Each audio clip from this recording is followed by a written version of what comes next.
內政部上新的統計，2025年台灣65歲以上的人口數已經超過467萬人，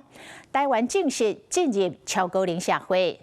即擺嘛拄啊好是 AI 人工智慧的時代，是不是會當借科技的力量，為長輩創造更加舒適的生活呢？工業技術研究院為2020年開始積極研發針對高齡者的智能技術，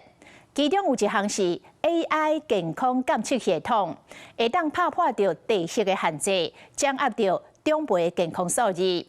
另外，還有智慧運動模擬器，是透過俱樂部甲棒球運動的設計，協助研發出維護甲恢復機能。這個創新的技術提升到長輩者生活的質甲量，嘛為未來的長期照護的模式帶來新思維。到底善用 AI 的技術，會當為超高齡的社會帶來什麼款的利便呢？咱做伙來看。這個 AI 影像辨識模組呢，能夠提供人的動作的分析，提供更多銀髮族群更高爾夫的參與度。設身處地替高齡者着想，可以用 AI 的科技來幫助他解決它。在未來，甚至我們可能可以在安寧病房的患者做一些 AI 的預測。在生活中有被受限的地方，他都因為有 AI 的導入之後，他反而會更有信心。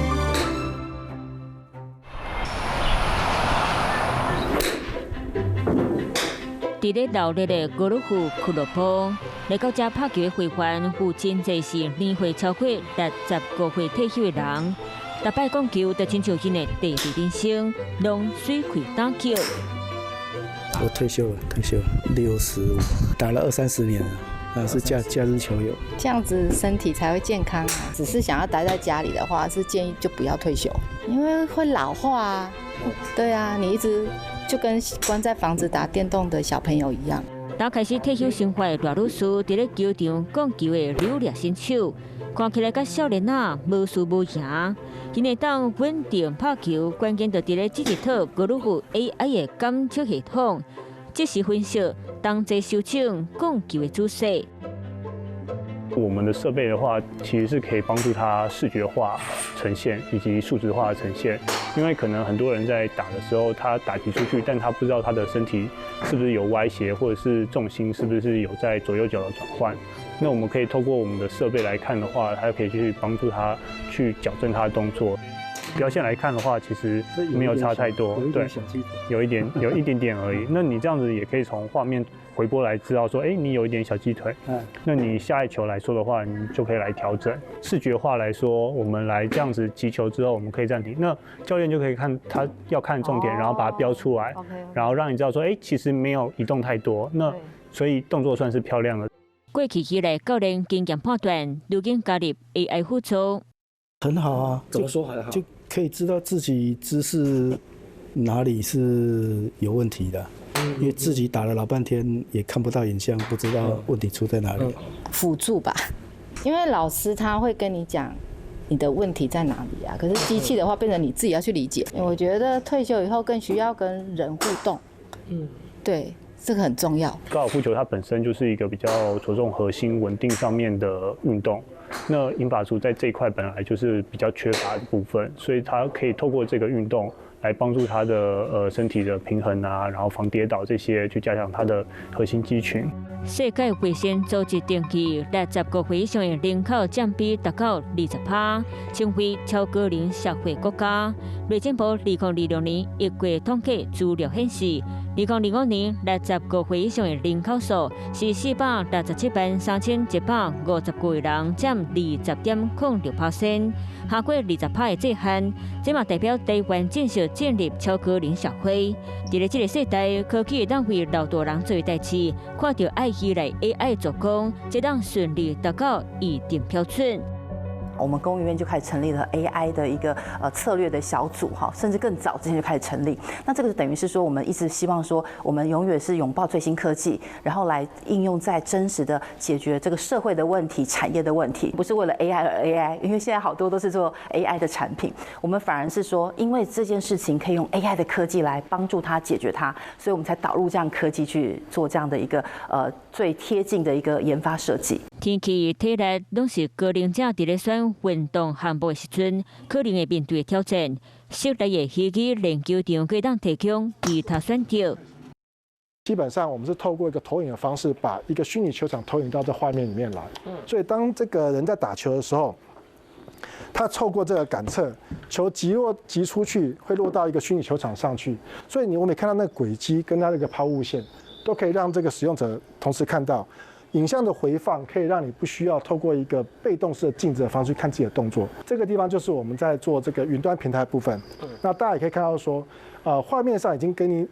可以顯示說你的回放跟你所有的擊球參數以外，那以這個一個平台化在雲端，所以使用者可以隨時登錄他的賬號去 check 他所有的資訊。那甚至也可以做異地競賽的一個模式。要如何拋一場好球，感測系統會當即時分析，瞬間偵測 AI 智慧助手。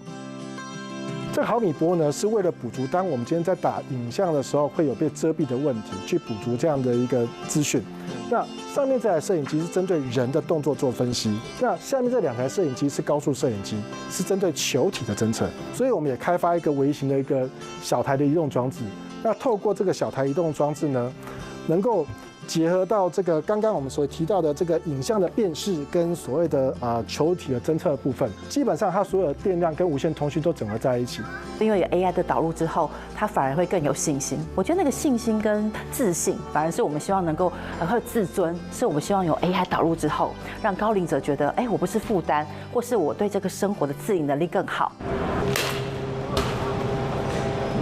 AI 的技術慢慢啊行入無同款的運動場合，讓老大人佇咧真濟種適合家己的活動內底，趕快會當找到成就感。像這裡的話，我就可以去做調整，比如現在在8，我就可以去做調整，讓它去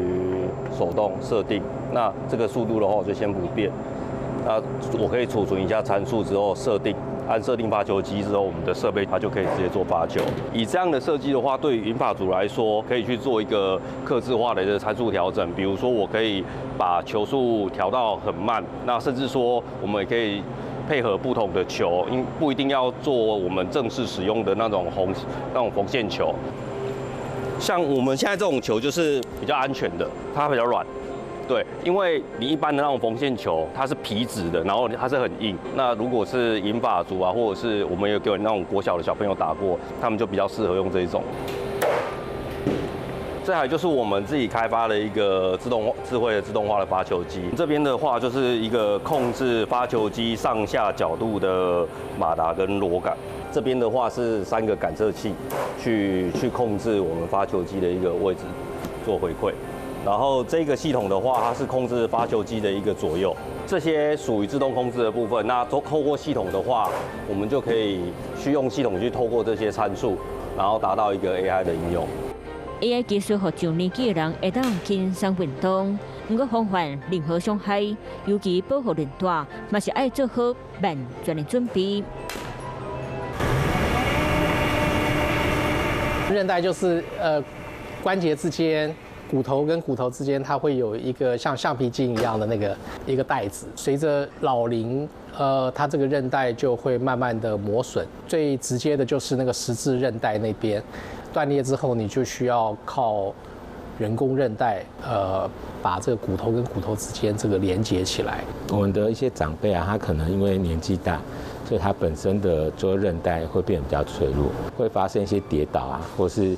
車禍狀況就會有斷裂的情形。那我們通常會用另外一邊的韌帶拿去補。那如果我們可以只用人工韌帶的話，它只要做一次的手術。科技領導時代，頭號幫手定就是 AI， 卡頭位問題、行動執行力，攏交予複合再生韌帶來幫忙。我們的一開始的想法就是說，我們不要做一個就是硬邦邦的這種韌帶。這個韌帶其實是結合了高純度 PET， 它是 PET 就是寶特瓶啦，把這個 PET 的原物料啊開始拉絲，然後開始編織。裡面呢，我們還摻入了一些人工的這種陶瓷，這樣子的話，它會吸引這些骨細胞進來，去填補那些洞。其實我們就有做膠原蛋白的那個表面處理啦。那膠原蛋白的話，其實跟我們的生物相容性是好的。那快1/3是它可能1周之後它的步行的狀況就已經恢復了。所以這個市場其實很大的，因為人口老化嘛，到2033的話可以達到8億，所以它成長率是蠻高的。做近身的觀察或做場域的調查，好，就是會駐點，好，了解說在長照機構還是在高齡者日常生活中，依照他最熟悉、最了解的一個環境，好，不要去改變他太多的行為。當你越了解消費者他的真實狀況，我們就可以更設計出符合他需要的產品。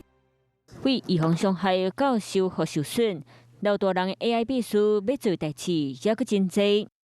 請他深呼吸，對，深呼吸，然後你深吸7口之後，你把它憋住，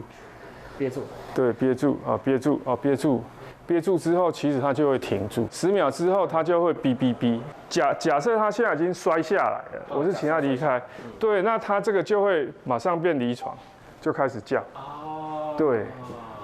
所以其實你在遠端，如果這個人已經離開床了，你也會知道。這一顆它還包含一個熱影像的，就是在量溫度的，所以可以得到呼吸、心跳、體溫、離床，然後還可以拿到血壓。那再來接着就講到 AI 的部分，對，是 AI，就是說你可以看到我們這個其實就是雷達波，你可以看就是跟上面這個雷達波一樣，我們可以把這個雷達波轉成心電圖。OK， 那心電圖大概可以偵測50幾種的疾病。安裝在咧病院和居家空間天棚的荷比波雷達系統，會當讓醫療人員未受到距離制限，會當及時減少減壓患者的生命影響。這個人其實是在30公里之外的一個病床，可以看到他現在目前的呼吸啊，他其實比較喘一點，好像他的呼吸跟他的心跳，對，然後他躺在床上的姿態，我們通通都可以知道。熱影像它雖然看起來是有一個輪廓，但是我們知道它就是一個去識別化的資訊，啊，不會像說這種彩色影像啊，它就看到你的人啊，你有沒有穿衣服啊，你的皮膚啊，你的戴眼鏡啊。那熱影像它就是一個溫度，每一個點都是溫度所呈現出來的分布，所以它有很好的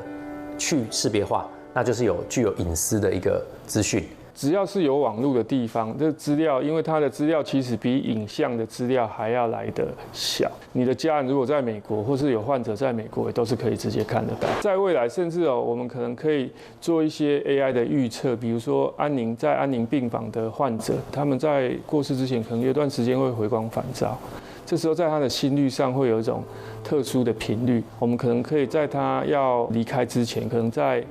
半天之前就可以預知，把這個患者就直接接回家。研發人員在創造這一套系統的本事，來自應對親人遺憾，因為當生命走向尾站時，不安和脆弱是家己必須面對的人生課題。我的父親是一個失智症的患者，伴有帕金森氏症，所以他就是跌倒、骨折，然後呢，後來就是經歷過這種氣切。那我的母親當初在照護的時候，就是因為長期照護，罹患這個憂鬱症。那時候我就一直在想說，為什麼沒有這樣的一個裝置呢？可以來協助大家，可以來比如說遠端的照護，然後是比較輕鬆的方式來照護。我就看我父親在安寧病房的時候，基本上他覺得，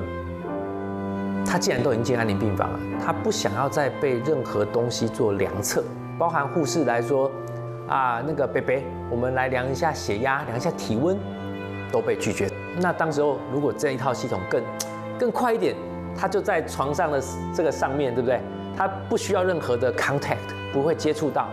那甚至說，在我爸爸在睡覺啊，在躺在那邊睡覺，他就量到啦。